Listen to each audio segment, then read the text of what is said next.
Nationalism کا پرچار کرنا نیشنلزم کی بجائے پروفیشنلزم ہے۔ بقول بابا مری، نیشنلزم کی سیاست میں جس قوم کا کوئی انقلابی پروگرام ہو یا طویل مدت پروگرام ہو یا اس کی سیاسی قائدین و کارکنوں کے لیے ضروری ہے پختہ فکر ہوں، باکردار ہوں، سرسری اور سطحی انداز سے سیاست اور ایشو پالیٹکس کو صرف سیاست کا نام تو دیا جا سکتا ہے، قوم پرستی نہیں کہا جا سکتا ہے۔ آج ہم میں سے کتنے ہیں جنہوں نے اس بات کی چھان-بین کی ہے کہ ہم خود کس قدر نیشنلسٹ ہیں، اور کتنے لوگوں کو نیشنلزم کی راہ کے لیے فکری اور عملی طور پر تیار کیا ہے؟ وہ طاقت کے سامنے تسلسل کے ساتھ کھڑے رہیں۔ بابا مری کے الفاظ میں ہزاروں کا اجتماع موجود پارٹی قیادت کی عزت میں اضافے کا سبب تو بن سکتا ہے، لیکن ہزاروں افراد کے مجمع میں اور اسٹیج پر براجمان خطرات میں سے کتنے ریڈیکل اور مخلص ہیں اور کتنے کردار اور عمل میں مفلس ہیں۔ بابا مری نے نیشنلزم کا جو معیار رکھا ہے اسے کالونیل مائنڈ سیٹس نے ہمیشہ ریڈیکل اپروچ کہا ہے۔ کسی بھی سیاسی تحریک کی اٹان کی پہلی شرط ہوتی ہے دنیا میں جتنے بھی انقلابات آئے ہیں یا انقلابی سیاسی مفکر گزرے ہیں وہ ریڈیکل سنسیئرٹی کے ساتھ باوقار انداز سے باقاعدہ سیاسی میدان عمل میں اترے ہیں۔ بنیادی تضاد سے ہٹ کر عام تضادات کو مرکز و محور بنانا خود فریبی اور خود شکستگی کے سوا کچھ نہیں ہے۔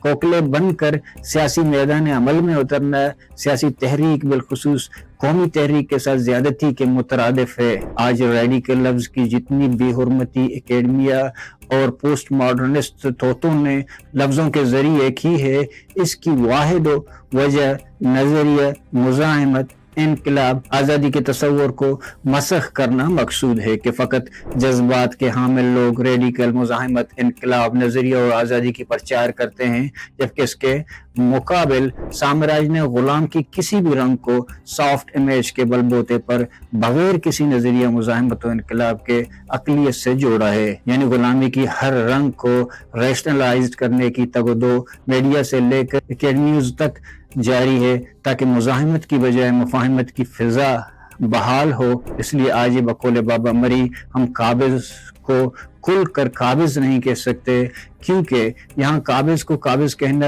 ریڈیکلزم کہلاتا ہے۔ یہ اسی طرح کا ریڈیکلزم یا رجت پسندی کہلاتا ہے جس طرح سامراج کے منہ پر تھوکنا دہشت گردی کہلاتا ہے۔ اب سامراج کی درسگاہوں میں غلامی کی تدبیری سکھائی جاتی ہیں۔ جس سامراج کے خلاف مزاحمت کرنا مقصود ہے ہم ان سے غلامی کا سبق سیکھنے پر اکتفا کر چکے ہیں، یعنی اب ہمیں سامراج و سامراجی ادارے مزاحمت کا درس دینے لگے ہیں کہ مزاحمت کیسے کی جاتی ہے۔ وہ ہمارے ذہنوں اور زبانوں میں امن و پارلیمنٹ، آئین اور قانون، عدلیہ جیسے خوشکن نعرے ٹونس کر مزاحمت کی سافٹ امیج کی تبلیغ اور اس کی فروغ کے لیے دن رات لگے ہوئے ہیں۔ جہاں جذبات ٹھنڈے ہو کر مزاحمت اپنی خام شکل میں اپنا رنگ و اسلوب بدل کر اپنی مادری طاقت و وسعت کھو بیٹھتی ہے۔ اس لیے بابا مری ان جیسی باتوں کو تابعدارانہ مطالبہ کہتے تھے۔ تابعدارانہ مطالبات کی بجائے بحیثیت قوم پرست بابا مری کا یہ مطالبہ کہ بلوچ گلزمین کو آزاد کیا جائے کیا ایک جذباتی فیصلہ ہے یا اس کے پیچھے پوری تاریخ و عالمی ضمیر کار فرما ہے؟ بابا مری کا یہ کہنا ہے کہ جب ہر حال میں مصائب کا شکار ہونا ہے تو سادگی سے کسی بے وقت چیز کا مطالبہ کیوں کیا جائے؟ اصل مدعا یعنی قومی آزادی پہ قوم کی ذہن سازی کیوں نہ کی جائے؟ کیونکہ قوم کی آزادی ہی اس کا جوہر بن جاتی ہے۔ یقیناً آزادی کے مطالبے میں جذبات گلزمین کی وابستگی سے لے کر قومیت کی صورت میں بہر صورت شامل ہیں، لیکن جذباتی پن کہیں بھی دکھاوا نہیں دیتا۔ جب اصول آزادی کے لیے جذبات کا معقول راستہ نہیں کیا جاتا تو سمجھے گا کہ ریت کے ٹیلوں سے فقط آزادی کے قلعے بنائی جا سکتی ہیں۔ بابا مری ہیگلن اسپرٹ کی مانند جذبات و تعلقات کا ملاپ بناتا ہے، جہاں قومی آزادی عقلی تقاضوں کے مطابق بغیر کسی جذباتی پن کی پہلی ترجیح ہے۔ در حقیقت آزادی و خود مختاری و توجہی بابا مری کی شخصیت کے نہ صرف اہم پہلو تھے بلکہ ان کی سرگرمی قربانیوں سے صبح شام جھلکتے تھے. وہ اس امر سے بخوبی واقف تھے کہ آزادی صرف شناخت، عزت و وقار تک محدود نہیں ہوتی، بلکہ کسی بھی قوم کی آزادی اس قوم کی نفسیات سے لے کر معاشیت تک تعقل کے میزان سے جڑ کر زندگی اور موت کا معاملہ بن جاتا ہے. ان کے لیے زندگی صرف آزادی ہے، یعنی ہیگل کی زبان میں آزادی ایک ایسی لازمیت بن جاتی ہے جس کے بغیر خوشگوار زندگی بنتی دکھائی نہیں دیتی. چونکہ قومی غلامی کی قیمت ہر فرد مختلف سطح پر چکا رہا ہوتا ہے، اس لیے آزادی کو فقط جذباتی فیصلہ کہہ کر رد کر دینا ایک سطحی انداز فکر تو ہو سکتا ہے جو ریاست کی سیاسی اجارہ داری میں نمو پاتا ہے، لیکن عالمی ضمیر کے لیے مضبوط علمی، عقلی، سیاسی موقف نہیں ہو سکتا جس کی بنیاد سیاسی و تاریخی و اخلاقی ہر حوالے سے مضبوط تر ہے. قومی آزادی سے مراد قوم کا کوئی بھی فرد سیاسی، معاشی، ذہنی کسی بھی لحاظ سے قومیت کی قیمت نہ چکائے. قومیت ہر فرد کے نفسیاتی حوالے سے لے کر معاشی حوالے تک پناہ گاہ ہو، جہاں وہ سرشار جذبے کے ساتھ ایک پروکار آزاد انسان ہونے کا تصور رکھتا ہو. قوم کو اپنی آزادی کا شعور ہو جو کہ خود شعوری، خود آگاہی، خود انحصاری سے ہو کر اترتا ہے.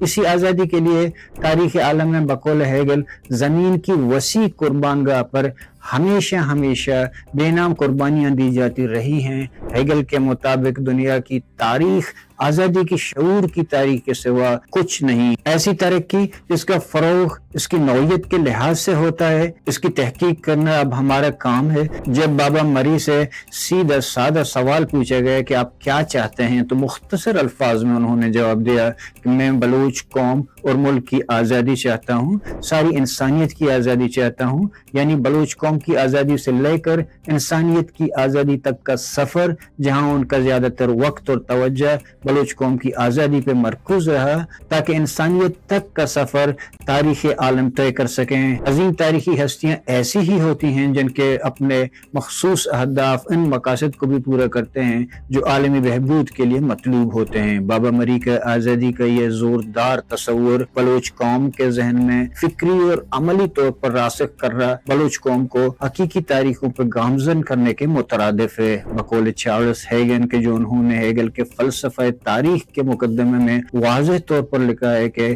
در حقیقت زوردار تصور کی نشاندہی سے زیادہ کوئی چیز اہم نہیں ہوتی. وہ قوم کی جدوجہد کو دراصل جذباتی پن، بڑک پن اور جذبات سے ہٹا کر زوردار تصور آزادی کی صورت نشاندہی کر کے کلیت کے ساتھ جوڑ کر ایک سیاسی فلسفی ہونے کا حق ادا کرتا ہے، اور اس پورے عمل میں اس کو ظاہری طور پہ تو دور کی بات خفی انداز میں بھی نہیں جتلاتا. بابا مری دراصل آزادی کے اس تصور سے فقط دلچسپی نہیں رکھتے تھے بلکہ اپنے کردار، قوی ارادے، ذہانت، خودداری سے اس کو عملی روپ دینے کے لیے پرعزم طور پر برسر پیکار تھے. انہوں نے بلوچ قوم کو شعور دینے کی عملی طور پر یہ کوشش کی ہے کہ تاریخ کا دھارا بلوچ قوم کو کس طرح ان کے شعوری عمل کی کمی کی وجہ سے روند رہا ہے اور اس دائرے کا سامنا کیوں کر کیا جائے. وہ تاریخ کے دائرے میں بطور تاریخی عامل کے ایک کردار نبھا رہے تھے جو ہیگل کے الفاظ میں خود غرضی کی جانب لوٹ آتے ہیں، جو ساکن ساحل پر استادہ ہیں اور وہاں محفوظ معمول رہتے ہوئے دوری سے ان تباہ شدہ جہازوں کا نظارہ کرتے ہیں جو سراسیمگی میں دھکیلے گئے ہیں. وہ ایک خوددار ناخدا کی طرح قوم کی کشتی کو پار لگانے میں مصروف کار تھے. ان کی خودداری کی گواہی برطانیہ کی فضاؤں سے لے کر افغانستان کی سرزمین دیتی ہے. شرفندان بابا مری کا یہ طرز جدوجہد محض جنگی عملی نہیں بلکہ قومی شعور کی فکری تحریک بھی تھی. انہوں نے بلوچ قوم میں آزادی کی تڑپ کو بیدار کیا، انہیں مسلح جدوجہد کی قوت سے روشناس کرایا اور اس راستے کو ایک مقدس نظریاتی راہ کے طور پر متعارف کرایا. یہ طرز سیاست ایک انقلابی روایات کو جنم دینے کی بنیاد تھی جس میں مسلح جدوجہد نہ صرف مزاحمتی طاقت سمجھا گیا بلکہ اسے قومی بیداری اور شعور کو بلند کرنے کا ذریعہ بھی قرار دیا گیا. یوں بابا مری کی شخصیت میں فلسفے اور عمل کا وہ امتزاج موجود تھا جس میں انہوں نے ایک منفرد انقلابی مقام عطا کیا. اسی طرز فکر کی جھلک لینن کے انقلابی فلسفے ماسک و بغاوت کے اسباق میں پیش کردہ خیالات میں نظر آتی ہیں. لینن کا یہ کہنا کہ انہیں ہتھیار نہیں اٹھانے چاہیے تھے،